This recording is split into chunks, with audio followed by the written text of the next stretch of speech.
Hey, welcome to Drone Education Services. Today we're going to be talking about landing and takeoff zones. And what better to talk about is a landing and takeoff pad.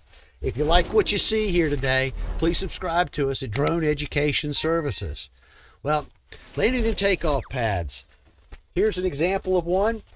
It's got two sides to it. It's got blue and it's got orange. And why do I like a landing and takeoff pad? Well, it's not for every assignment, of course, because if I'm taking off from concrete or asphalt, then I don't really have to worry about anything getting up into the camera lens. But if I'm taking off from grass or sand, I like to use a landing and takeoff pad and put down a smooth surface so I don't bring up anything off the ground when I turn the rotors on. Also, in the grass, those grass blades can prevent the rotors from spinning properly because I'm trying to take off. If you like what you saw today, please subscribe to us. Have fun, fly safe, and don't forget to register your drone at FAA Drone Zone.